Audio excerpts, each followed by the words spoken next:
बिस्मिल्लाहिर्रहमानिर्रहीम। Dear aspirants, PPSC assistant paper 13 July 2025 evening. कोशिश की है कि मैक्सिमम क्वेश्चंस आपके सामने ला सकूं और एडिशनल इंफॉर्मेशन आप तक पहुंच सके। तो इस हवाले से सारे बच्चे यकीनन जितने भी कॉम्पिटिटिव एग्ज़ाम के एस्पायरेंट्स हैं, आप चेक कर सकते हैं।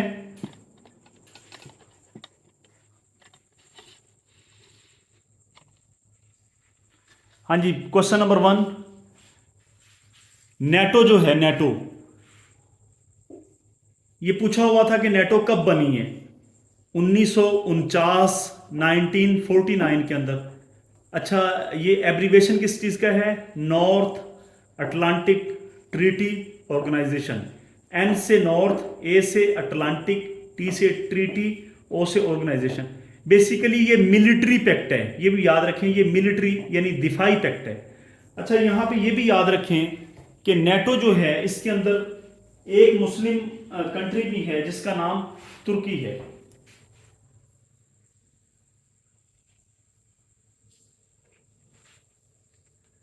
Next question, league of nation.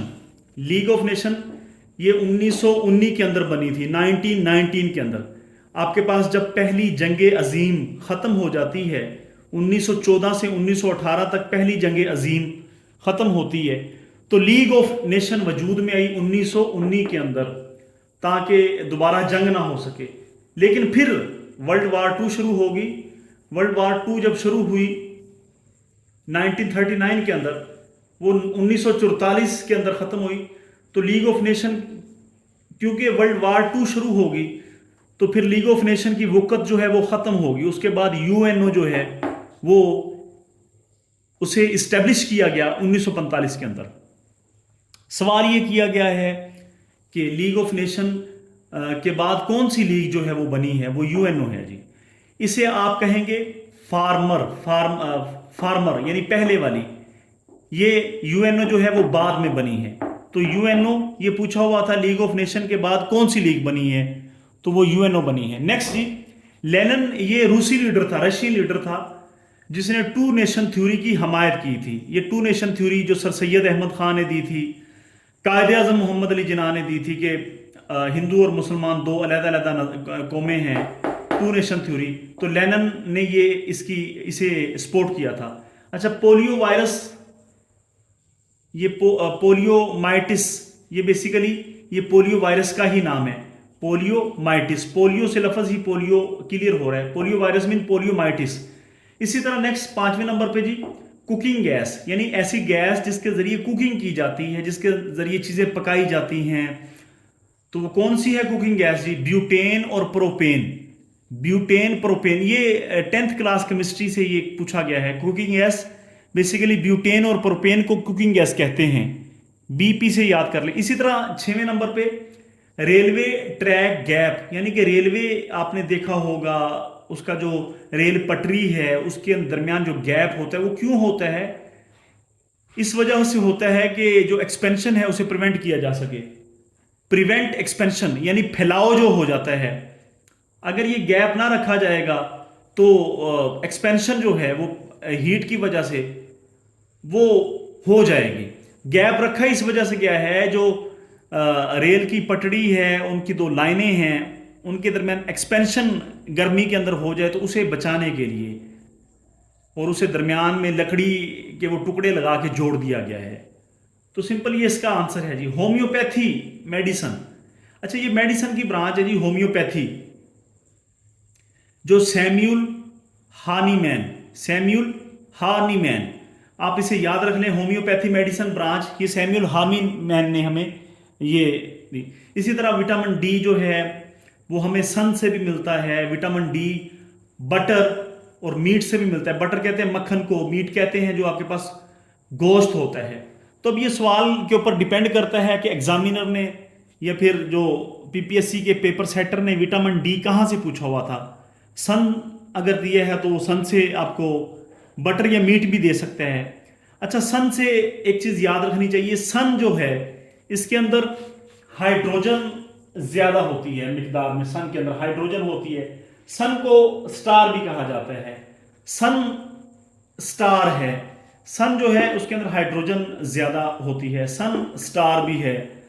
सन जो है इसका 5500 डिग्री जो है सन का टेम्परेचर होता है, 5500 डिग्री सेल्सियस। अब याद रहे 100 डिग्री सेल्सियस पे पानी जो है वो बॉयल हो जाता है, उबल जाता है, तो 5500 का मतलब है 5500 गुना ज्यादा। सन का टेम्परेचर 5500 डिग्री, ये शायद पूछा गया था मॉर्निंग वाला पेपर टीपा और पैसी वाले पेपर के अंदर भी ये पूछा गया है। सन जो है वो हाइड्रोजन सन के अंदर ज्यादा है, स्टार जो है सन बेसिकली स्टार है। इसी तरह सन के अंदर आपके फ्यूजन रिएक्शन हो रहे हैं। ये सारी पीपीएससी की एमसीक्यूज है, साथ साथ ही आप याद कर लें, अगले पेपर अगर आपने देने हैं तो साथ साथ ही तैयार कर लें। सन आपके पास इसके अंदर फ्यूजन रिएक्शन हो रहे हैं, सन के अंदर हीलियम भी होते हैं। अच्छा, इसे हीलियोसेंट्रिक भी कहा जाता है। हीलियोसेंट्रिक मीन कि सेंटर के अंदर सूरज है, ऐसा सोलर सिस्टम जिसके सेंटर में सूरज है। अब सोलर सिस्टम आपको पता होना चाहिए कि सन होता है, उसके गिर्द मरकरी, उसके गिर्द वीनस। तो हीलियोसेंट्रिक का मतलब ऐसा है कि ऐसा सिस्टम, ऐसा आपके पास सोलर सिस्टम जिसके अंदर सन जो है, सूरज जो है वो मरकज में है। तो पूछ लेता है हीलियोसेंट्रिक किसने दिया? कोपरनिकस ने दिया।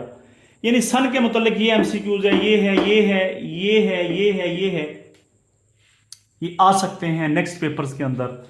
इसी तरह अगर सारे बच्चे चेक करें, हम डिस्कस कर रहे हैं, नीचे आइएगा। ये लंग्स जो है, lungs covered by double membrane. आपके पास जो लंग्स होते हैं ये डबल मेम्ब्रेन के जरिए कवर्ड होते हैं, तो उसे क्या कहा जाता है? इसे कहता है प्ल्यूरा मेम्ब्रेन। प्ल्यूरा मेम्ब्रेन। अच्छा, प्ल्यूरा मेम्ब्रेन है क्या चीज? ये डबल मेम्ब्रेन है। प्ल्यूरा मेम्ब्रेन जो है वो लंग्स को कवर करता है। आप यहां से याद रख सकते हैं एल ई यू, या ई कैंसिल कर दें तो एल यू से लंग्स बनता है। प्ल्यूरा मेम्ब्रेन मीन लंग्स को ये कवर करता है, ये डबल मेम्ब्रेन है। अच्छा, ये साइंस का वेस्ट ऑफ पाकिस्तान में अफगानिस्तान लाई करता है, लेकिन जो मेरी बच्चों से ईरान जो है वो नॉर्थ वेस्ट में लाई करता है, नॉर्थ वेस्ट में।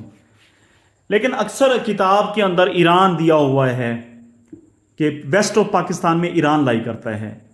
हकीकतन देखा जाए तो अफगानिस्तान की जो बाउंड्री है वो 2430 किलोमीटर है, अफगानिस्तान लाई करता है।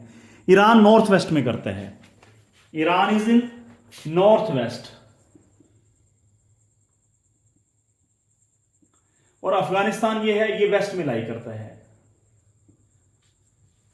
अब इसके मुताबिक आंसर तो फिर अफगानिस्तान ही बनता है, लेकिन हमारे जो पीपीएससी के वर्ल्ड जो डाटा बैंक है उसके अंदर काफ़ी सारे स्टूडेंट्स ने मुझे आके ये शिकायत की, ये कहा कि सर ईरान अगर लगाते हैं तो नंबर मिलता है, अफ़गानिस्तान का ऑप्शन तो होता है।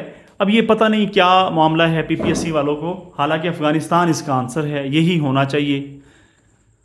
अच्छा, खालिद बिन वलीद जो है मुसलमानों की तरफ से पहली जो उन्होंने ग़ज़वा मोता, ये वाली जो जंग है, याद रहे खालिद बिन वलीद जो हैं मुस्लिम सिपा सलार, पहले ये कुरैश की तरफ से लड़ते रहे, लेकिन बाद में जाके मुसलमानों की तरफ से काफ़ी लेट इन्होंने यानी कि शुरू किया, यानी कि मुसलमान ग़ज़वा मोता में मुसलमानों की तरफ से इन्होंने ये।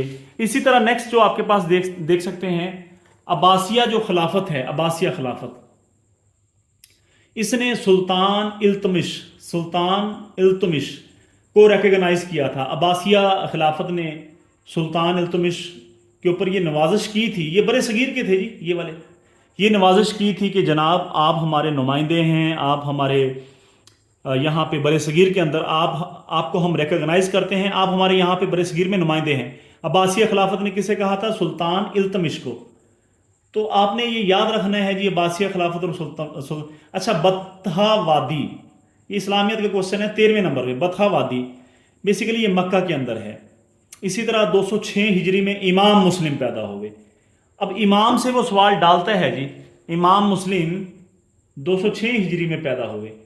अच्छा, जो सार्क है, SAARC deals with South Asia, South Asian Association for Regional Cooperation, S से मुराद साउथ, ए से मुराद एसोसिएशन, आगे फिर ए आ गया, साउथ एसोसिएशन,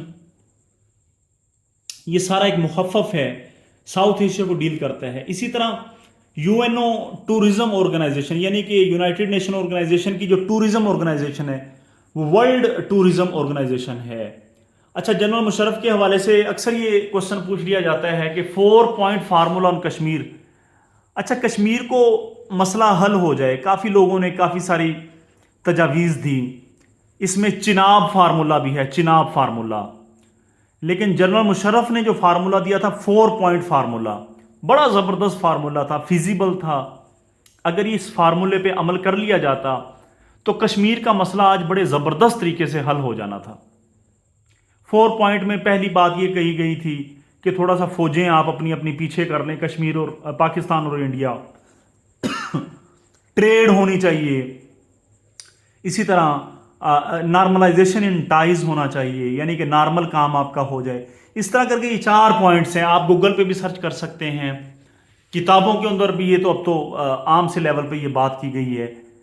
तो ये यकीनन आपको करना भी चाहिए, क्योंकि इंटरव्यू के अंदर इस तरह के ही सवाल अक्सर पूछे जाते हैं कि 4 पॉइंट फार्मूला किसने दिया, वो है क्या, उसके क्या पॉइंट्स हैं। ये बड़ा ज़बरदस्त और वाइएबल फार्मूला था। नेक्स्ट जी, सारे बच्चे सारे एस्पायरेंट्स इंग्लिश की तरफ आ जाएं जी। स्ट्रिंगिंग अलोंग पूछा हुआ था, स्ट्रिंगिंग अलोंग इडियम दिया हुआ था, इससे क्या मुराद है? इससे मुराद है deceive someone for long time, यानी लंबे अरसे तक डिसीव, धोखा देना, किसी को धोखा देना लंबे अरसे तक। स्ट्रिंगिंग अलोंग, इसे मिसलीड भी कहते हैं कि किसी को गलत धोखा देना या गलत राह रवी का शिकार में रखना। Deceive someone for long time, लंबे अरसे के लिए किसी को। हमारे मुआशरे में भी स्ट्रिंगिंग अलोंग यही काम हो रहा है जी, हर तरफ आप देख सकते हैं, धोखे में रखा जा रहा है।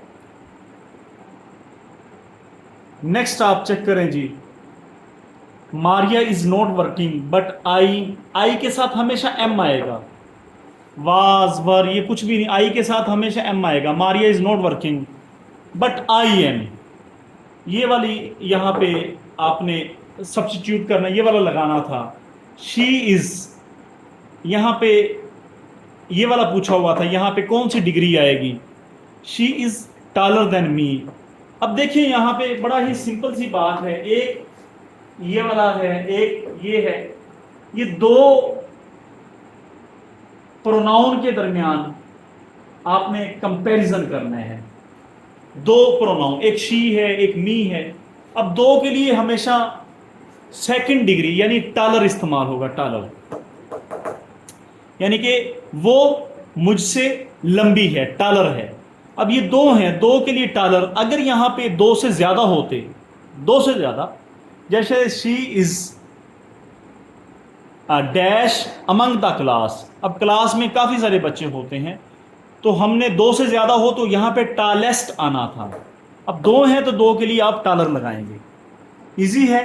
Matthew asked if he should गो, अब यहां पे ये शुड आएगा, ये याद रखना है। मैथ्यू आस्क्ड कंडीशनल सेंटेंस है जी, if he should go. Next, she stands with him in the crisis, बहरान के अंदर वो खड़ी है, विद हिम, उसके साथ। स्टैंड्स विद होता है, मुश्किल वक्त में अगर कोई आपके साथ खड़ा है, स्टैंड विद होते हैं, यानी ये प्रेपोजिशन आपने इसे विद यहां पे लगाना है। नेक्स्ट है माई फ्रेंड एंड बेनिफैक्टर। अब फ्रेंड और बेनिफैक्टर दोनों एक ही चीज हैं, यानी मेरा वो दोस्त भी है और मुझ पे वो शफकत भी करता है, यानी दोनों एक ही बंदे का नाम है। जैसे आपका टीचर अगर आपका दोस्त भी हो, आप जिस टीचर से पढ़ते हैं वो आपका दोस्त बन जाए, तो आप कहेंगे माय टीचर एंड फ्रेंड। अब एक ही, बेसिकली इसे एक ही माना जाएगा। This will be consider one subject, one, तो आपके पास सिंगुलर आएगा इसके साथ, हैज डाइड। एंड की वजह से यहां पे हैव नहीं लगाना, ये सिंगल एक ही है, my friend and benefactor has died. यकीनन आपको बात समझ आ रही होगी, इजी है बड़ा। कोई मुश्किल नहीं है, इंग्लिश बहुत इजी पूछी गई है जी। नेक्स्ट आप चेक कर लें जी, बिल्कुल सिंपल सा काम है। 24 पे देखिएगा जी, McKenzie, McKenzie Scott, ये क्या है? ये बेसिकली ये आपके पास नॉवलिस्ट है, नॉवलिस्ट या फिलॉन्थ्रोपिस्ट कहते हैं। ये नावल लिखते हैं या फिर मुखय्यर हजरात हैं जो भी। एमसी कैंजी स्कॉट ये नॉवलिस्ट हैं। ये नया सवाल है जी। अच्छा, बिलियो मॉस्क, रिपीटेड क्वेश्चन है, बिलियो मॉस्क या फिर 6 मीनारेट मस्जिद, ऐसी मस्जिद जिसके 6 मीनार हैं, ये बिलियो मॉस्क रिपीटेड क्वेश्चन है। ये इस्तांबुल में है, इस्तांबुल तुर्की का शहर है। कभी वो सिटी पूछ लेता है तो कभी वो कंट्री पूछ लेता है। तो बिलियो मॉस्क इज इन तुर्की और इस्तांबुल। नेक्स्ट जी, सुदिरमैन रेंज, सुदिरमैन रेंज ये इंडोनेशिया में है। रिपीटेड क्वेश्चन है जी, सुदिरमैन रेंज इंडोनेशिया में है। Michael Phelps, Michael Phelps Olympic में इन्होंने कितने मेडल जीते हैं? 28। ये सवाल आया हुआ था। माइकल फेल्प्स ने ओलंपिक में जो मेडल जीते हैं उनकी तादाद 28 है। अच्छा, माइकल फेल्प्स है क्या चीज? ये स्विमर है, CIM, उल्टा पढ़ लें, CIM यानी स्विमर हैं। स्विमर हैं, कौन से स्विमर हैं? अमेरिकन, अमेरिका के। कभी वो पूछ लेते हैं माइकल फेल्प्स बाय स्पोर्ट क्या है? स्विमर हैं। इस पेपर में पूछा हुआ था कितने मेडल जीते हैं? 28। कभी पूछ लेता है कहाँ के हैं? अमेरिका के हैं। आपने ये सारी चीजें याद करनी है। अल हुसैन, हजरत इमाम हुसैन की बात है। ये कब इन्होंने जामे शहादत नोश की? मार्टर्ड 680 AD में। ये डेट बड़ी अहम है, वेरी इंपॉर्टेंट है, करबला के मुकाम पर। मुझे वो शेर याद आ रहा है हजरत इमाम हुसैन के हवाले से। अभी मुहर्रम गुजरे हैं, तस्हीर तनई कोई सैयद दी होया वैरी सब जमाना है। यानी ये बड़ा ज़बरदस्त। या फिर कत्ले हुसैन असल में मिर्गे यजीद है, इस्लाम जिंदा होता है हर करबला के बाद। डियर स्टूडेंट्स, हज़रत इमाम हुसैन की जो कुर्बानी थी, ये जो उन्होंने शहादत का जाम नोश किया 680 AD के अंदर, ये तारीख के अंदर इसकी कोई मिसाल नहीं मिलती।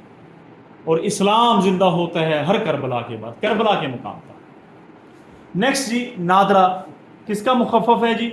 National database regulatory authority, national database regulatory authority. ये तो सिंपल है, रिपीटेड क्वेश्चन है जी। नेक्स्ट आप देखें जी, सन अगर सेंटर में हो तो उसे क्या कहते हैं? उसे कहते हैं हीलियोसेंट्रिक। मैंने आपको पहले भी बताया है, if sun is in centre, अगर सन सेंटर में है उसे आप हीलियोसेंट्रिक कहेंगे। That will be called heliocentric. Heliocentric कहेंगे जी। ये किसने फिर ये हमें नज़रिया दिया कि जो सूरज है, सन जो है वो सेंटर में होगा, बाकी मरकरी, वीनस, अर्थ, मार्स ये सन के गिर्द घूमेंगे। ये हीलियोसेंट्रिक व्यू जो है ये कोपरनिकस ने दिया। इससे पहले गैलीलियो वो पर्सन था, गैलीलियो वो बंदा था, साइंसदान था जिसने यही नज़रिया दिया। लेकिन गैलीलियो के ऊपर फतवे लगा दिए गए मजहबी पेशवाओं ने, उसे जेल के अंदर, प्रिजन के अंदर डाल दिया गया। क्योंकि ईसाइयत के अंदर या जो ओल्ड टेस्टामेंट है, सॉरी न्यू टेस्टामेंट है, जिसे ईसाइयत की मजहबी किताब कहा जाता है, वहाँ पर जो ये नज़रिया दिया था कि जो सन है वो सेंटर में नहीं है। तो मजहबी पेशवाओं ने गैलीलियो को कहा कि आप सूरज को मरकज़ में क्यों बता रहे हैं, लिहाजा उन्हें मजहबी असबियत की बिना पर उन्हें डाल दिया गया। लेकिन बाद में फिर देखें साइंस ने कैसे तरक्की की। ये कोपरनिकस, ये वो साइंसदान था जिसने आके फिर ये साबित किया कि गैलीलियो ठीक कहता था, गैलीलियो वाज राइट। और गैलीलियो को कहते हैं कि डेथ ही वहाँ पे प्रिजन में हो गई थी। अब सर्च कीजिएगा, ट्रीटी ऑफ वेस्टफालिया 1648 में ये यूरोपियन ममालिक के दरमियान हुई। ट्रीटी का मतलब है मुआहिदा। वेस्टफालिया, वेस्टफालिया के मकाम पर हुआ 1648 में। कभी डेट पूछ लेता है। अच्छा, इसने, इसकी क्या इंपॉर्टेंस है, ये क्या सिग्निफिकेंस है? इसने 30 ईयर वार, 30 साला जंग जो है उसे एंड कर दिया, उसे खत्म कर दिया। आपको पता होना चाहिए यूरोप के अंदर क्रिश्चियनिटी थी, ईसाइयत थी और मजहबी जंगें पूरे यूरोप को जंगों ने जकड़ा हुआ था। Europe was subjected to different religious wars.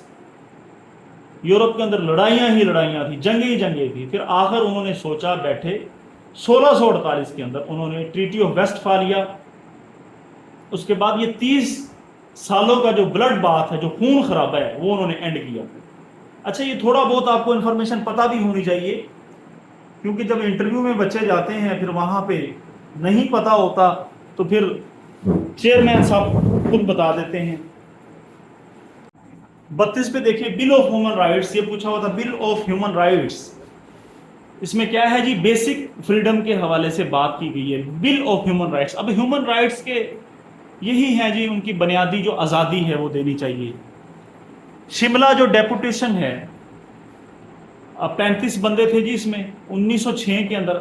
Sir आगा खां की क़यादत में ये गया था। किससे मिलने गया था? अंग्रेज जो था बड़े सगीर के अंदर, लॉर्ड मिंटो, उससे मिलने गए थे। अच्छा, ये याद रहे, इन 35 मेंबर जितने भी थे इनका ताल्लुक अलीगढ़ से था। 35 ये मेंबर, शिमला डेपुटेशन के 35 मेंबर थे 1906 में सर आगा खां की क़यादत में। सारे 35 के 35 बंदे, कोई अलीगढ़ में पढ़ा हुआ था, किसी का अलीगढ़ के अंदर रिश्तेदार जो टीचर था, कोई क्लर्क था। तो तहरीक अलीगढ़ का इतना कमाल है पाकिस्तान की बनने में। सर आगा खां की क़यादत में 1906 में 35 मेंबर का वफद, शिमला वफद के नाम से मशहूर है, मुताला पाकिस्तान में। ये बड़ा, यहाँ से ये मरूजी आई हुई थी, शिमला डेपुटेशन में कितने लोग गए थे? तो 35 मेंबर गए थे। बाकी ये 1906 में गए हैं सर आगा खां की क़यादत में। ये मैंने आपके लिए एडिशनल इंफॉर्मेशन दी है ताकि जो next paper assistant superintendent jail या जो भी है उसकी। अच्छा, रेलवे स्टैंडर्ड ट्रैक्स लाइंस 4 होती हैं जी, 4। कभी जाके रेलवे पे देख लीजिएगा। अब तो पाकिस्तान के रेलवे का हालात बड़े ख़राब हैं। अंग्रेज़ों ने, ब्रिटिश एडमिनिस्ट्रेशन जब यहाँ पे थी तो उन्होंने बड़ा ज़बरदस्त इसे चलाया था जी।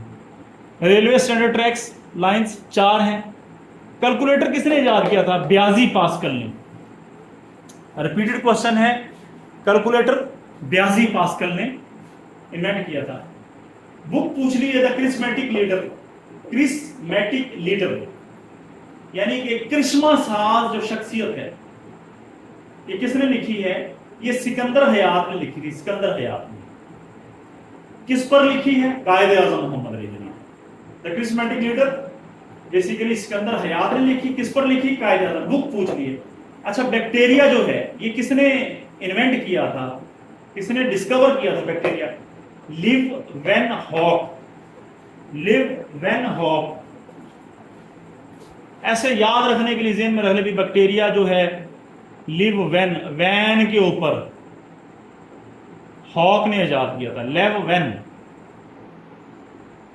वैन के ऊपर लव करते हुए इजाद किया था बैक्टीरिया। लेमन हॉक ने बैक्टीरिया इजाद किया था 1676 में। याद ही रखना है भाई, इतनी इतनी चीजें कैसे याद रहेंगी? कुछ ना कुछ तो ट्रिक बनाने पड़ेगा ना जी। ग्लिम्पसेस इनटू हिस्ट्री यानी माजी में झरोके। Glimpses into history, Jawaharlal Nehru, India का पहला ये पीएम है जी, जवाहरलाल नेहरू। इन्होंने किताब लिखी ग्लिम्पसेस इनटू हिस्ट्री। अब देख लें फिर इंडिया का ये किस तरह का आदमी और किताब लिख रहा है। लेकिन हमारे, आप खुद चेक कर लें, कायदे आज़म मजिस्ट्रेट बंबई से बने। कब बने? 1900 में बने। ये भी मरूजी आई हुई है जी। कायदे आज़म मजिस्ट्रेट बंबई से 1900 में। कायदे आज़म क्या बने? मजिस्ट्रेट। कहाँ से? बंबई से। सन क्या था? 1900। तो कायदे आज़म ये 1900 वाला पूछा हुआ था जो। अच्छा, नदवतुल उलमा ये बेसिकली एजुकेशन इंस्टीट्यूशन है, तालीमी इदारा है जी। ये नदवतुल उलमा तालीमी इदारा है। इट इज तालीमी इदारा है, तालीमी। हाँ जी, क्या है? कब बना है जी? 1894 के अंदर। नदवतुल उलमा तालीमी इदारा 1894 में बना। कहाँ पे है? इसका मकसद क्या है? Balance between Deoband and modernist. अच्छा, देवबंद ये 1867 के अंदर मौलाना कासम नतवई ने कायम किया था ये इदारा। ये थोड़ा सा एक्सट्रीमिस्ट, यानी कि सिर्फ बाकी सिर्फ रिलीजियस एजुकेशन थी, कुरान को याद करना, हिफ्ज करना और मजहबी मामलात। लेकिन मॉडर्निस्ट जो सर सैयद अहमद खां थे, उनका ये मानना था ठीक है कुरान पाक भी पढ़ें, रिलीजियस एजुकेशन भी, लेकिन इन्होंने साइंस पर ज़्यादा तवज्जो दी। Physics, chemistry, math, law, international law, medicine. तो निदवतुल उलमा जो था, इनका मकसद ये था कि ये जो यहाँ पे कुरान पाक पढ़ाया जाता है, मदरसा है, दीनी तालीम है, और यहाँ पे जो दुनियावी तालीम है, दीनी और दुनियावी तालीम को इकट्ठा करके इन्हें पढ़ाया जाए, ये निदवतुल उलमा में था। अच्छा, ये चीज़ें आपको पता होनी चाहिए, बेसिक्स ही हैं। नेक्स्ट है जी डे ऑफ डिलीवरेंस, 22 दिसंबर 1939। बड़ा मशहूर सवाल है जी, 22 दिसंबर 1939 मैट्रिक की किताबों से उठाए गए सवाल हैं। डे ऑफ डिलीवरेंस 22 दिसंबर 1939। अच्छा, करेज, ये पानी लगाया जाता है करेज नालियों के जरिए बलूचिस्तान में। बलूचिस्तान पहाड़ी इलाका है, वहाँ पे नहरें और ये जो कम है, लिहाजा पानी की वहाँ पे किल्लत रहती है। तो करेज नालियाँ छोटी छोटी बना दी जाती हैं और पानी दिया जाता है प्लांट्स को और जितनी आपकी एग्रीकल्चर प्रोडक्ट्स हैं। अच्छा, ईरान के अंदर इसी करेज को कनात कहा जाता है, कनात, यानी बलूचिस्तान में करेज कहते हैं, ईरान में कनात कहा जाता है, क्योंकि ईरान में फारसी जुबान है, ईरान में कनात। ईरान भी पहाड़ी इलाका है जी, वहां पे भी ये करेज को कनात कहा जाता है। नेक्स्ट है जी कारगिल वार, 1999 के अंदर ये लड़ी गई है जी। अच्छा, एंड क्यों हुई? And with Washington declaration. Washington, America ने बीच में मेडिएशन की, अमेरिका वाशिंगटन डिक्लेरेशन। तो कारगिल वार, ये पीछे भी सवाल पूछा गया, इस तरह के काफी सारे सवाल पूछे जा चुके हैं। नेक्स्ट जी भंगड़ा जो कल्चर है, भंगड़ा बेसिकली ये पंजाब का है। पंजाब में भंगड़ा डाला जाता है शादियों पर, खुशी हो जाए, बेटा पैदा हो जाए, बच्चा पैदा हो जाए, या पाकिस्तान मैच जीत जाए, या पाकिस्तान जंग जीत जाए, या पाकिस्तान को कारनामा सर अंजाम दे दे। जैसे अरशद नदीम ने वो लंबा करके वो क्या फेंका था, डंडा फेंका था। फिर भंगड़े डालते हैं, मिठाइयाँ चलती है, या अफरीदी 45 गेंदों पे 102 जब बनाता है, या फिर इमरान नज़ीर की सेंचुरी लग जाए या 50 लग जाए, या T20 मैच जीत जाए। भंगड़ा कल्चर, ये पंजाब के अंदर फिर भंगड़े डाले जाते हैं। बाय वॉल्यूम लार्जेस्ट रिवर कौन सा है जी? अमेज़न है जी। ये साउथ अमेरिका क्या है जी? साउथ अमेरिका के लिए पूछा हुआ था कि साउथ अमेरिका के अंदर आपका लार्जेस्ट जो रिवर है बाय वॉल्यूम वो अमेज़न है। कितनी उसकी लेंथ है जी? 63 किलोमीटर है। अब ये सवाल रिपीटेड है, बार बार आया हुआ है। अब आप इसे नहीं करेंगे तो फिर कब करेंगे? अच्छा, डीआरसी जो है इसमें रिजर्व्ड सब्जेक्ट थे और ट्रांसफर्ड सब्जेक्ट थे। गवर्नमेंट इंडिया एक्ट, यानी कि ये डीआरसी जो है जब बड़े सगीर पर अंग्रेज़ों की हुकूमत थी कोलोनाइजेशन के दौर में, गवर्नमेंट इंडिया एक्ट, इसे 1919 के अंदर इंट्रोड्यूस किया गया, इसका तारुफ करवाया गया, अखबारों में इसे छापा गया, मीडिया के ऊपर छापा गया। अंग्रेज़ों ने बड़े सगीर के अंदर मुसलमानों से और कांग्रेस से इन्हें बताया गया कि हम डीआरसी लाने लगे हैं जी। 1921 के अंदर इसे इन्फोर्स कर दिया गया, 1921 के अंदर, और शायद 1935 में इसे खत्म कर दिया गया जब गवर्नमेंट इंडिया एक्ट आया। डियर स्टूडेंट्स, 1919 में इसे इंट्रोड्यूस किया गया। इंट्रोड्यूस पूछे तो 1919, इन्फोर्स पूछे तो 1921। डीआरसी के अंदर कितने सब्जेक्ट थे? 2 थे जी। एक तो आपके पास रिजर्व, यानी फेडरल जो गवर्नमेंट है उसके पास कुछ इख्तियारात रहेंगे। दूसरा था ट्रांसफर्ड, सूबों को कुछ चीजें ट्रांसफर कर दी जाएगी। लेकिन ये पावर्स जो गवर्नर जनरल की वो हमेशा ही ज्यादा रही, हमेशा ही ताकतवर रही। ये सब ड्रामे थे, सब ये अब आप समझदार हैं जी। पाकिस्तान जो ज्वाइंट OIC, पाकिस्तान ने OIC कब ज्वाइन की? 1969। पाकिस्तान तो फाउंडिंग मेंबर है ऑर्गेनाइजेशन ऑफ इस्लामिक कोऑपरेशन, सी से मुराद कोऑपरेशन है। ये भी कभी कभी सवाल पूछ लेता है कि organisation of Islamic, what we mean by C, नीचे कभी कॉन्फ्रेंस दे देगा, कभी कोलैबोरेशन दे देगा, लेकिन सी से मुराद कोऑपरेशन है। 1969 के अंदर मस्जिद अक्सा जब जला दी गई तो उस वक्त on urgent basis, urgent footing OIC जो है वो बनाई गई, पाकिस्तान फाउंडिंग मेंबर था। अच्छा जी, फर्स्ट ट्रांसजेंडर स्कूल पूछा गया पाकिस्तान का, पहला जो ट्रांसजेंडर स्कूल है पाकिस्तान का वो लोधरा में कायम किया गया, लोधरा, ये है Lodhra. Next, Indus water treaty, Sindh तास मुआहिदा मशहूर, ये 1960 सितंबर में किया गया, वर्ल्ड बैंक ने करवाया, अयूब और उधर से इंडियन गवर्नमेंट थी। अब ये आपने कमेंट सेक्शन में बताना है अयूब का किसके साथ, इंडिया की तरफ से कौन था काउंटर पार्ट। वहाँ पे डेमोक्रेटिक गवर्नमेंट ही थी, ये तो पाकिस्तान है जहाँ पे मिलिट्री डिक्टेटर था, जबकि इंडिया में डेमोक्रेटिक गवर्नमेंट थी, जिन्होंने इंडस वाटर ट्रीटी का मुआहिदा किया सितंबर 1960 में, वर्ल्ड बैंक ने ब्रोकर किया था। अब सवाल ये उठता है कि इसका फ़ायदा हुआ या नुकसान हुआ। अब याद रखें अयूब मिलिट्री डिक्टेटर था, वहाँ पे डेमोक्रेटिक गवर्नमेंट थी, इंडिया की जमहूरी हुकूमत थी, उन्होंने बहुत फ़ायदा उठाया। ब्यास, रावी और सतलुज ये तीनों के तीनों इंडिया के पास चले गए। इंडस, चनाब और झेलम पाकिस्तान को दिए गए, लेकिन इन पर भी शर्तें लगाई गई। डियर स्टूडेंट्स, तीनों के तीनों जो बड़े दरिया थे, ब्यास, रावी, सतलुज, वो इंडिया के पास टोटली चले गए। और आज मुआहिदा ऐसा ये बुरे तरीके से किया गया, इतने इसके अंदर फ्लाज हैं, लूप होल्स हैं इंडस वाटर ट्रीटी के अंदर। आज चनाब के ऊपर डैम बना रहा है इंडिया, बगलीहर डैम।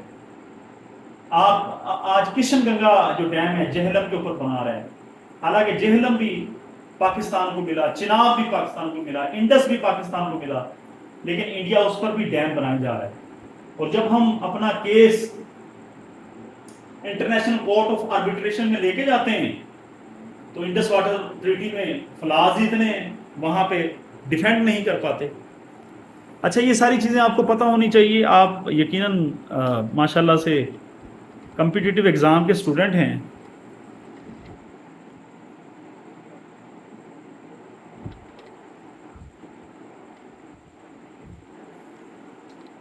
नेक्स्ट जी चेक कीजिएगा, किरथर रेंज, ये बलोचिस्तान और सिंध को सेपरेट करती है। किरथर रेंज मशहूर सवाल है, ये रिपीटेड है, ऊपर वाला भी रिपीटेड था।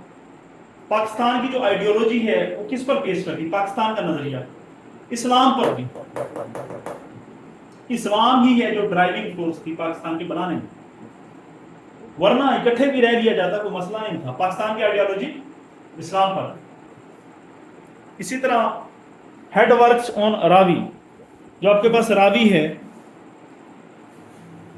जिसके ऊपर रावी अर्बन डेवलपमेंट प्रोजेक्ट बना था 2020 या 21 में, रियल इस्टेट का प्रोजेक्ट था, और सारा वो पैसे की खातिर और सारा गेन्स क्या थे, आप समझदार। हेडवर्क्स ऑन रावी, रावी के ऊपर जो हेडवर्क्स है वो क्या है, बल्लो की सिद्धनाई। बस याद कर लें यार भाई, रावी दरिया है, उस पर सीधी होके नहा रहा है या नहा रही है, बल्लो की सीधी होके नहा रही है रावी पर। रावी में पानी होता है, याद ही रखना है ताकि हमसे गलती ना हो। बल्लो की सीधी नहाई रावी के ऊपर। नेक्स्ट जी, deepest Atlantic point, sorry Atlantic ocean में डीपेस्ट जो पॉइंट है वो उसे क्या कहते हैं, पुर्तो रिको ट्रेंच। ऐसे लफ्जों को याद कर लिया करें। PRT, पुर्तो रिको ट्रेंच, ये डीपेस्ट अटलांटिक पॉइंट है।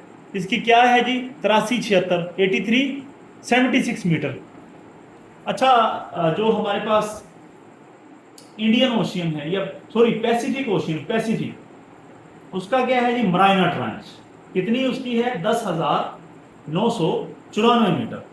लेकिन इस दफ़ा ये क्वेश्चन उसने नया डाल दिया, डीपेस्ट अटलांटिक पॉइंट पुर्तो रिको ट्रेंच 8376 मीटर। अच्छा, हेड ऑफ जूनागढ़, ये क्या है जी, कौन था हेड ऑफ जूनागढ़, ये मुसलमान था। याद रहे तकरीबन 562 स्टेट्स थी, रियासतें थी जब पाकिस्तान और इंडिया की तकसीम हुई। पाकिस्तान के हिस्से में सिर्फ 13 रियासतें आई थी।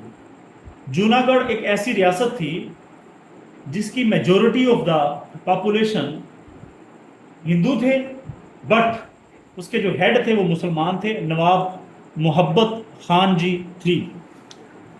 यकीनन आपको बात समझ आ गई होगी।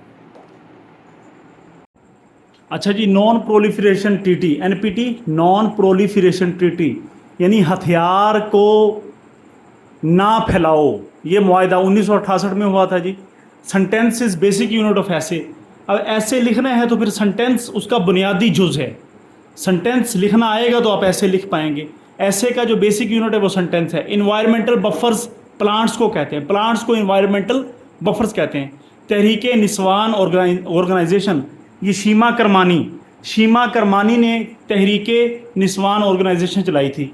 इसी तरह पाकिस्तान की जो न्यूज़ एजेंसी है वो चेक कर सकते हैं आप, APP पाकिस्तान की न्यूज़ एजेंसी है। हसन अल बन्ना बड़ा मशहूर ये नाम है जी। इन्होंने क्या किया था, इन्होंने इख्वानुल मुस्लिमीन बनाई थी 1928 के अंदर, जो इसराइल के ख़िलाफ़ बनाई थी। हसन अल बन्ना फाउंडेड इख्वानुल मुस्लिमीन 1928, जो बाद में इसराइल को रजिस्ट करती रही। अच्छा, हसन अल बन्ना की डेथ 1949 में हुई थी। ये सवाल पूछा गया कि डेथ कब हुई थी 1949 में। अच्छा, नॉन मेटल है लेकिन अच्छा कंडक्टर है, क्या नाम है जी? ग्रेफाइट। ग्रेफाइट है तो नॉन मेटल लेकिन गुड कंडक्टर है। Graphite is good conductor despite is non metal. Non metal है, good conductor graphite. Bogra formula 7 अक्टूबर 1953 के अंदर, उस वक्त पाकिस्तान ईस्ट पाकिस्तान था, वेस्ट पाकिस्तान था, दोनों की रिप्रेजेंटेशन असम्बलियों के अंदर अपर हाउस और लोअर हाउस में किस तरह की जाए, बोगड़ा ने फार्मूला दिया था। बड़ा ज़बरदस्त फार्मूला था उस वक़्त का। कोशिश थी इनकी जी एक। अच्छा, grand Jamia mosque Bahria town Karachi में है। Bahria town Karachi grand Jamia mosque. Control all works of computer, computer का तमाम काम कौन काबू करता है, कौन कंट्रोल करता है? तो CPU है। नेक्स्ट जी,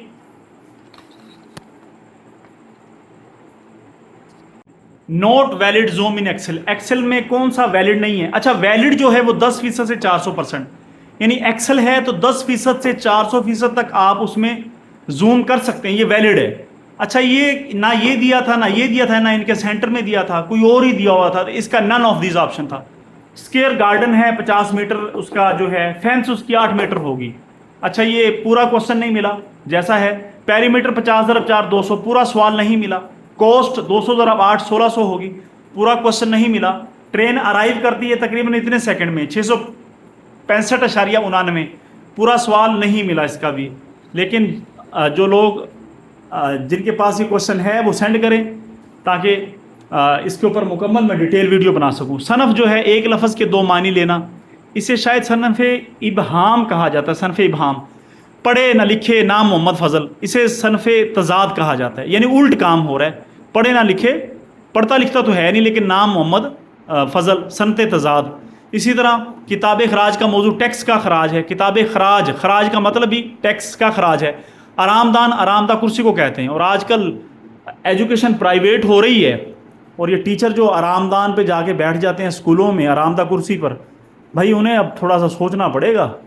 नेक्स्ट, हिजर मोहर करना, इधर उधर की बेरबत बातें करते रहना। हिजर मोहर करना, इधर उधर की बेरबत बातें करना। मलका होना, माहिर होना, बादशाह होना। उम्मीद करता हूँ ये वीडियो से इंशाल्लाह आपको कोई ना कोई फ़ायदा होगा।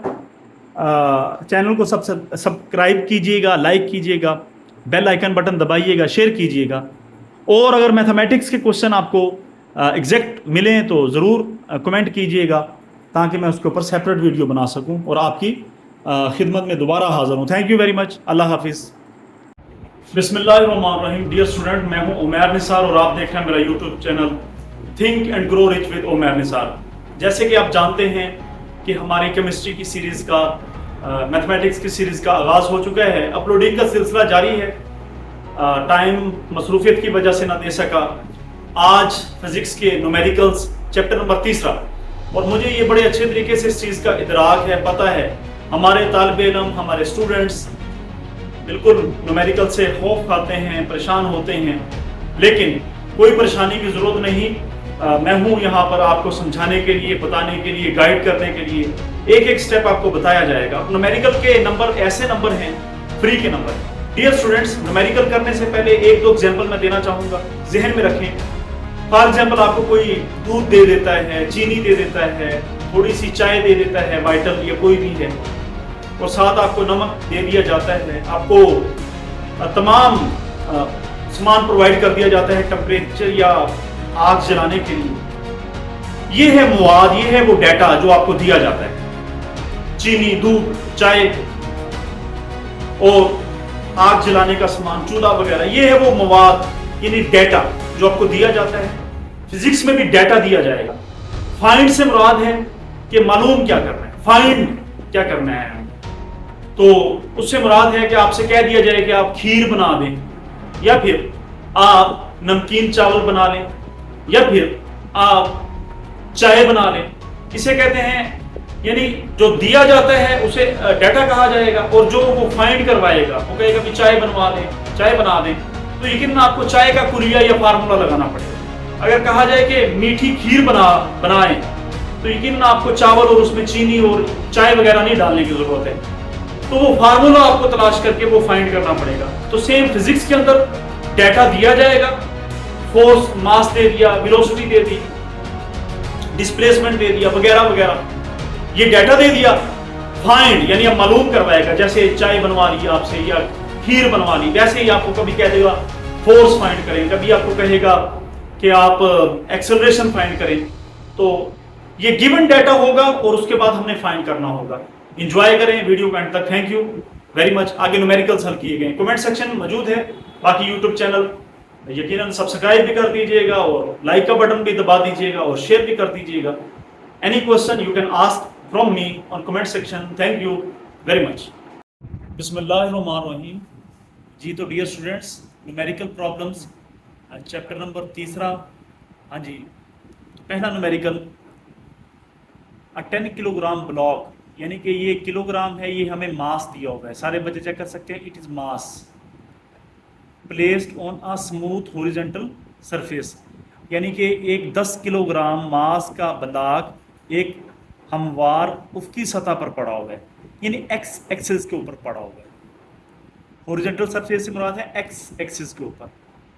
अच्छा, आगे कहता है a horizontal force of 5 Newton is applied, यानी ये फोर्स दी हुई है आपके पास 5 न्यूटन, ये अप्लाई हो रही है उसके ऊपर। तो फाइंड हमने क्या किया, यानी वही चीज़ यहाँ पे 5 न्यूटन की एक उसकी फोर्स ब्लॉक पर लगाई जाती है। पहले नंबर पे हमने फाइंड करना है कि एक्सेलरेशन प्रोड्यूस्ड, यानी कि ब्लॉक है उसका मास है 10 किलोग्राम, फोर्स उस पर अप्लाई हो रही है 5 न्यूटन। यही चीज़ यहाँ पे 10 किलोग्राम मास है, 5 न्यूटन की उसकी फोर्स अप्लाई हो रही है। तो पहला जी एक्सेलरेशन कितना पैदा हुआ ब्लॉक के अंदर, the acceleration produced. B part क्या है, the velocity of block after 5 second. अब बी पार्ट में आफ्टर 5 सेकंड, यही बात यहाँ पे पूछी गई है जी। 5 सेकंड के बाद ब्लॉक की वेलोसिटी, ब्लॉक में पैदा होने वाला एक्सेलरेशन। जी तो डियर स्टूडेंट्स, 3.1 मास हमें दिया गया है कि 10 किलोग्राम है, फोर्स हमें दी गई है कि 5 न्यूटन है। अच्छा, ये डाटा हमें दिया गया है, वही मिसाल कि आपके पास दूध है, आपके पास चाय है, आपके पास चीनी है, वगैरह वगैरह। अब उसकी मर्जी को क्या कहते हैं, चाय बनवा लो या खीर या जो मर्जी। तो हमने फाइंड क्या करना है, यहाँ पे पहली चीज जो फाइंड करनी है, एक्सेलरेशन ए फाइंड करना है हमने। दूसरे नंबर पे हमने वेलोसिटी यानी वीएफ उस वक्त मालूम करनी है जब टाइम जो है वो 5 सेकंड गुजर गया होगा, यानी 5 सेकंड के बाद वेलोसिटी, 5 सेकंड के बाद वेलोसिटी यानी वीएफ मालूम करना है।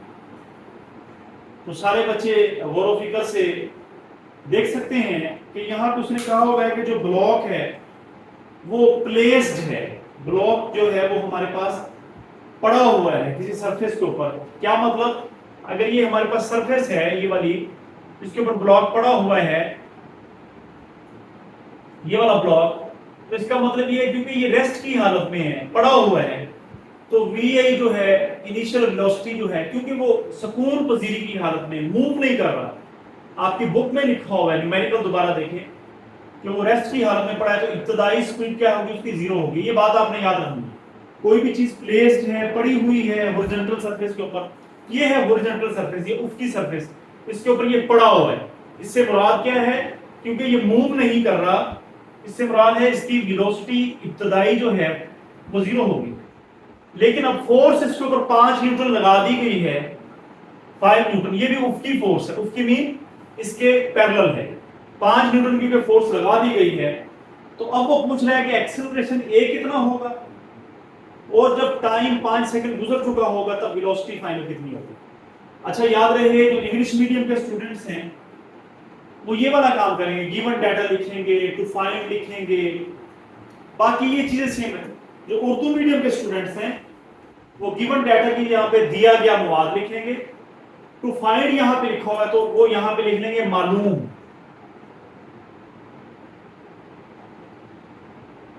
मालूम करने के लिए, ये लिख लें मालूम करने के लिए।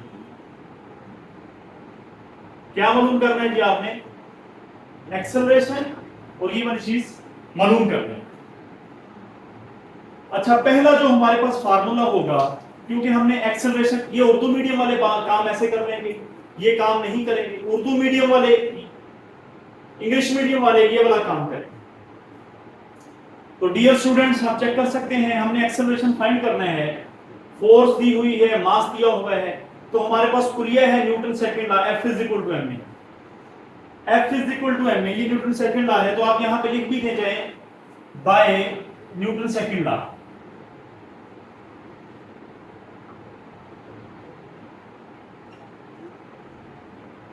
उर्दू मीडियम वाले लिख सकते हैं न्यूटन के दूसरे कानून की रूह से। तो यकीनन आपके पास कोई ना कोई हैंडबुक होगी, आप यूज कर रहे होंगे। तो F is equal to ma का कुलिया याद रखें, हमने फाइंड क्या करना है, एक्सेलरेशन फाइंड करना है। एक्सेलरेशन ये है, इट मीन मास इसके साथ मल्टीप्लाई हो रहा है, मास इधर क्या आ जाएगा, बटे में आ जाएगा। तो सारे बच्चे देखिएगा मास यहां पे आ जाएगा, तो एक्सेलरेशन का फार्मूला बन जाएगा acceleration is equal to F वहां पे ओवर m। यहां तक आपको समझ आ गई होगी कि हमने ये फार्मूला पुट अप कर दिया। नेक्स्ट आप चेक कर सकते हैं, सिंपल आप वैल्यू लगाएं, F की जहां पे कितनी वैल्यू लगेगी, वो ऊपर लिखा हुआ है 5 न्यूटन, यहां पे हम 5 लगा देंगे, और मास हमारे पास कितना है, आप 10 किलोग्राम, यहां पे 10 लगा दें, 5 ही कम 5, 5 दूनी 10, 1/2 कितना होता है। तो हमारे पास जो एक्सेलरेशन की यहां से वैल्यू बनेगी, एक्सेलरेशन इज इक्वल टू 1/2 होता है 0.5 मीटर पर सेकंड स्क्वायर। ये मैंने पर लगाया है, यानी मीटर पर सेकंड स्क्वायर, तो यही आपका एक्सेलरेशन है। ऐसे रेक्टेंगल बॉक्स बना दिया करें आप, ताकि चीज नुमाया हो जाए।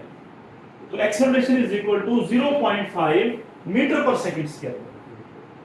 यकीनन 1/2 मतलब आधा, वैसे यहां पे डिवाइड भी कर सकते, 1/2, 2 यहां पे लिखेंगे, पॉइंट लगाया तो 0 आ गया, 2 5 10 हो जाएगा, यानी ये 0.5 मीटर पर सेकंड स्क्वायर इसका एक्सेलरेशन है। लेकिन जो बच्चे यहां से इस कीमत को नहीं निकाल पाए कि एक्सेलरेशन F पर टाइम कैसे हो गया, तो ऐसे गोल दायरे में लिख लिया करें, F एक तरफ लिख लिया, M में ऐसे एक तरफ। क्या फाइंड करना है आपने, एक्सेलरेशन, एक्सेलरेशन पे हाथ रखें, इन तीनों में से एक्सेलरेशन कौन सा है, A पे हाथ रखा, क्या बना, F ओवर M, तो एक्सेलरेशन का कुल F ओवर M है। अगर वो कहता है कि मास फाइंड करना है तो आपने M पे हाथ रख लेना था, F ओवर A बन जाना था। यानी ये सिंपल ट्रिक्स है चीजों को करने के लिए। अभी बी पार्ट हम करते हैं जी। हाँ जी, बी पार्ट वही कुलिया जी, F is equal to M में same formula, by Newton second law,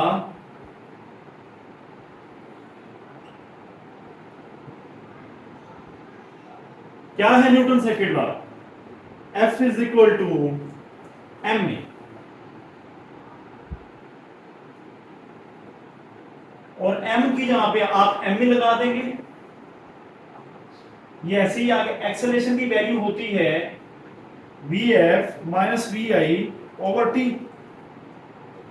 acceleration होता है वेलोसिटी में तब्दीली वक्त के लिहाज से, V F minus V I over T. Acceleration is V F minus V I over T. हाँ जी, m की जहां पे उसकी वैल्यू लगा दें। m कितना है हमारे पास? m है 10 किलोग्राम। ऊपर हमने लिखा था फोर्स की, यहाँ पे फोर्स की वैल्यू लगाएं। फोर्स कितनी है हमारे पास? 5। Vf हमने मालूम करनी है माइनस Vi का आपको पता होना चाहिए Vi 0 है क्योंकि वो ब्लॉक रेस्ट में था। टाइम 5 सेकंड है। यकीनन आपको नजर आ रहा होगा कि टाइम की जहां पे हमने 5 लगाया, आप यहां से भी कैंसिल आउट कर सकते हैं। 5 एकम 5, 5 दूनी 10, 2 यहां पे मल्टीप्लाई हो रहा है इस पूरी टर्म के साथ, उधर जाके डिवाइड हो जाएगा। चेक कर सकते हैं आप, ये हो जाएगा 5/2,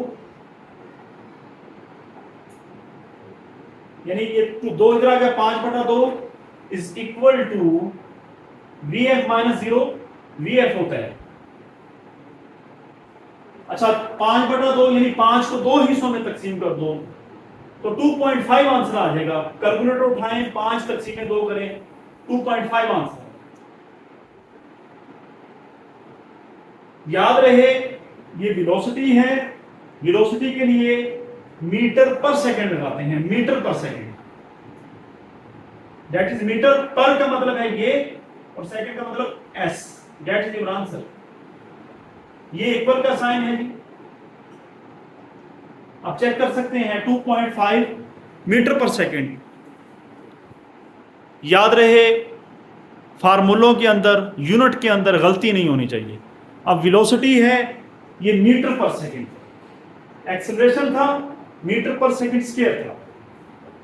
अगर आपका यूनिट गलत है तो आपका 1 नंबर काट लिया जाता है, एग्जामिनर काट लेता है जी। न्यूमेरिकल नंबर सेकंड में ये कहा गया है कि एक पर्सन है, यानी एक बंदा है या एक इंसान है या एक शख्स है जिसका जो मास है यानी m 80 किलोग्राम है, 80 किलोग्राम है। What will be his weight? Weight पूछा गया है। अब आपको पता होना चाहिए वेट को उर्दू में वजन कहा जाता है। वजन यानी 80 किलोग्राम का है, वजन कितना होगा? What will be his weight on the moon? और चांद पर कितना वजन होगा? यानी पहले वो पूछ रहा है अर्थ। अब जब जिस हम प्लेनेट पर रहते हैं जहां वो अर्थ है, अर्थ पर उसका 80 किलोग्राम वाला जो शख्स है उसका कितना वजन होगा? उर्दू मीडियम वाले यहां से देख सकते हैं जी। अच्छा, आगे कहता है कि चांद पर उसका वजन कितना होगा? What will be his weight on the moon? आगे वो बता रहा है the value of acceleration due to gravity, यानी जो जी की कीमत मून के लिए है, चांद के लिए है, वो 1.6 मीटर पर सेकंड स्क्वायर है। यानी चांद पर ग्रेविटेशन एक्सेलरेशन की कीमत 1.6। यानी इस क्वेश्चन के अंदर हमने जमीन पर वजन यानी वेट मालूम करना है और चांद पर वजन या फिर वेट मालूम करना है। चांद के लिए जी की कीमत 1.6 और जमीन के लिए आपको पता होना चाहिए 10 मीटर पर सेकंड स्क्वायर जी। तो डियर स्टूडेंट्स, न्यूमेरिकल नंबर 3.2 यहाँ पे जो गिवन डाटा है, हमें जो दिया गया मवाद है वो साफ ज़ाहिर है m दिया हुआ है। m से मुराद मास है। मास हमें दिया गया है कि मास 80 किलोग्राम है। मालूम क्या करना है? To find WE। W से मुराद है वेट यानी वजन। E से मुराद अर्थ के ऊपर कितना वजन होगा, या अर्थ के ऊपर कितना वेट होगा। वेट को वजन कहते हैं। इसी तरह वेट, W से मुराद वेट फाइंड करना है, और मून यानी इसके भी 2 पार्ट हैं। हमने मून यानी चांद, वो मुझे चांद से याद आता है, वो बड़ा एक मशहूर फिक्रा है, किसी और की छत पे क्यों मेरा चांद चमकता है, मेरा दिल जोरों से धड़कता है, ऐसे करके कोई फिक्रा है। तो ये वही मून है, मून जो हमें जमीन से नजर आता है। मून के ऊपर कितना वेट होगा? हमें यहाँ पे जी की कीमत दी हुई है मून के लिए 1.6 ms⁻² मीटर पर सेकंड स्क्वायर। अच्छा, अर्थ के लिए हमें इस कीमत का पता होना चाहिए। हमें जुबानी याद है कि अर्थ के लिए ग्रेविटी की कीमत 10 मीटर पर सेकंड स्क्वायर होती है। मून के लिए उसने दी हुई है। डियर स्टूडेंट, सिंपल सा इसका फार्मूला है, आप चेक कर सकते हैं। You can check. सारे बच्चे गौर व फिक्र करें जी। अगर आपने डब्ल्यू ई फाइंड करना है, डब्ल्यू ई, तो सिंपल बात है, यहां पे साथ जी के साथ ई लगा दें।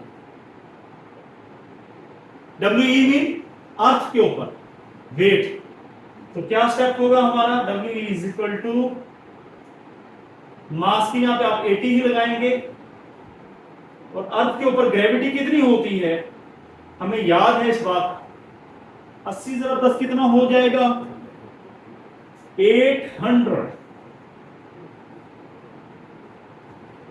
डियर स्टूडेंट्स, यही है वेट ऑन अर्थ। सावधान, ये वेट है, इसका यूनिट न्यूटन होगा। अगर किसी ने न्यूटन नहीं लगाया उसका आंसर गलत हो जाएगा। आपने यूनिट लाजमी लगाना है, यकीनन आपको समझ आ गई होगी।